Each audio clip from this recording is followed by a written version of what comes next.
예레미야가 계속해서 나눕니다. 3장 40절에서부터 54절입니다. 우리가 스스로 우리의 행위들을 조사하고 여호와께로 돌아가자. 우리의 마음과 손을 아울러 하늘에 계신 하나님께 들자. 우리의 범죄함과 우리의 반역함을 주께서 사하지 아니하시고 진노로 자신을 가리시고 우리를 추격하시며 죽이시고 긍휼을 베풀지 아니하셨나이다.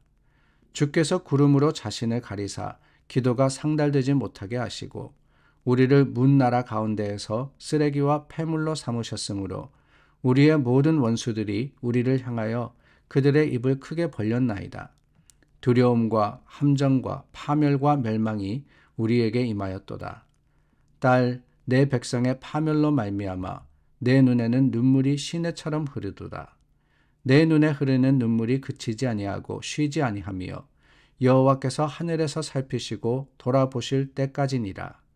나의 성읍의 모든 여자들을 내 눈으로 보니 내 심령이 상하는도다. 나의 원수들이 이유 없이 나를 새처럼 사냥하는도다.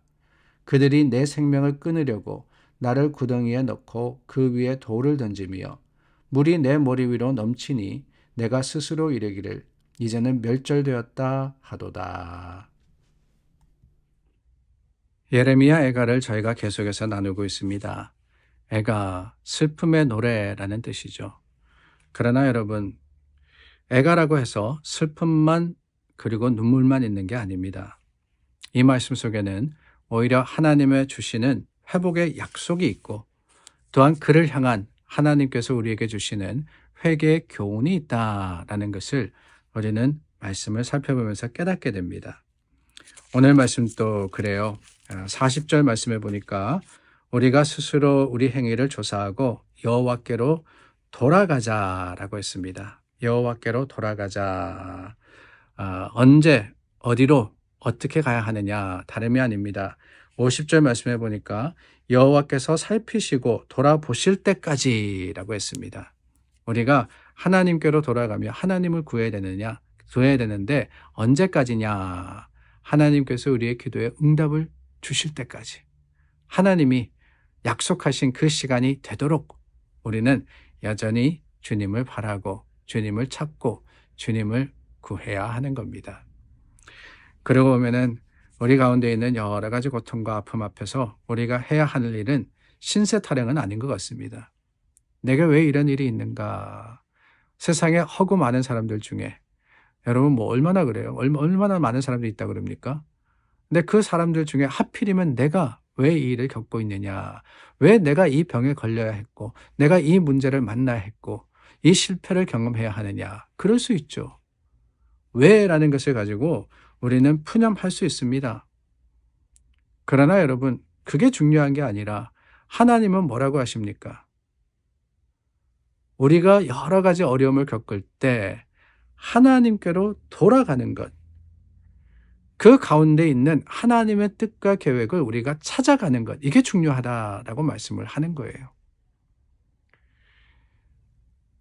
무슨 이유냐? 내가 그걸 어떻게 해결할 거냐? 이것보다는 하나님께 전적으로 맡기는 거죠.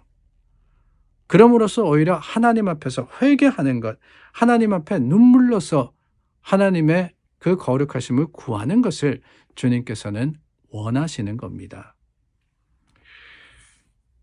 예수님이 십자가를 지시고 골고다 언덕을 오르실 때 통곡하면서 따르는 사람들이 있었습니다.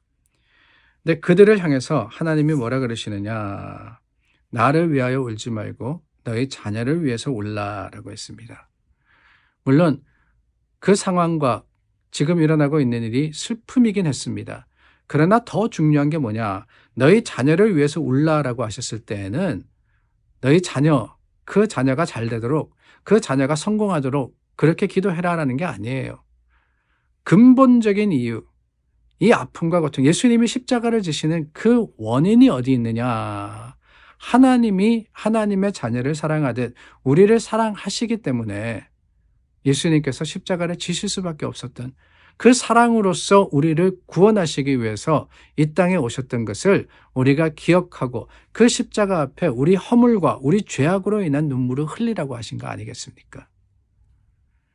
오늘 말씀에도 56절 말씀에 보니까 나의 탄식과 부르짖음에 주의 귀를 가리지 마옵소서라고 했습니다. 하나님, 내 기도를 들으시고 내 눈물을 보아달라라고 하는 거예요. 그렇습니다, 여러분. 오늘날 우리에게 필요한 것은, 하나님이 찾으시는 것은 바로 그게 아닐까요? 진정한 눈물의 회개. 하나님 앞에 돌아가자 그랬습니다. 돌아가자라고 하는 것은 뭡니까? 그냥 우리가 가던 길을 돌아서 가지고 360도 반대로, 아니 360도 아니 180도 반대로 가자. 그건 아니지 않잖아요. 뭐냐? 돌아가자라고 하는 것은 회개하자라는 겁니다. 우리의 행위와 우리의 삶의 모습을 벗어버리고 주님의 뜻과 주님의 길로 행하자. 후회와 안타까움이 아닙니다.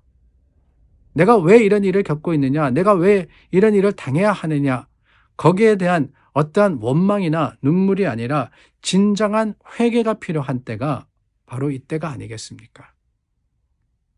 하나님은 그 회개의 눈물이 있는 곳에 큰 능력으로 임하시고 하나님의 뜻을 이루신 것을 우리는 기억해야 합니다.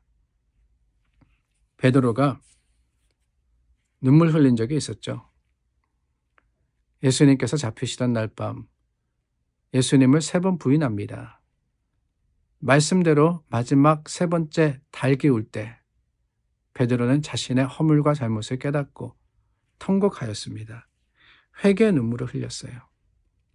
다윗은 어떻습니까?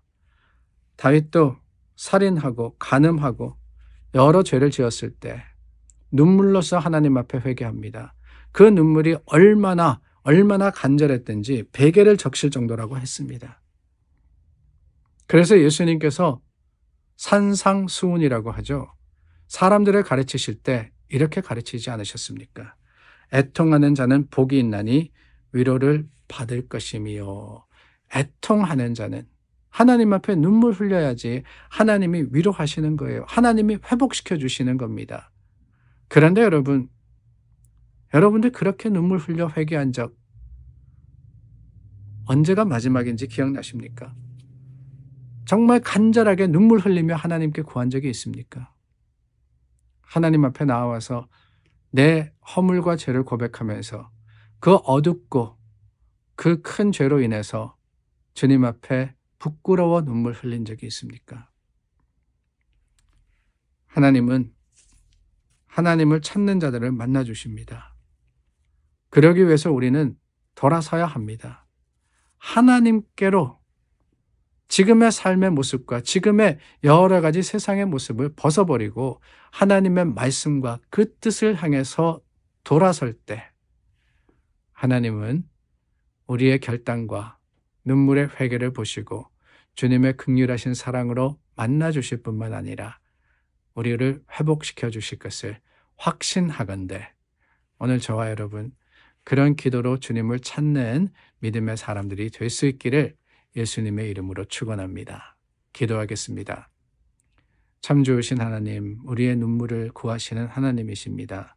그 눈물을 통해서 우리를 용서하시고 회복시키심을 알건대 오늘 다시 한번 하나님을 찾아 구하고 주님께로 돌아가는 믿음의 사람들에게 우리 마음과 생각을 이끌어 주시옵소서. 예수님의 이름으로 기도드립니다. 아멘.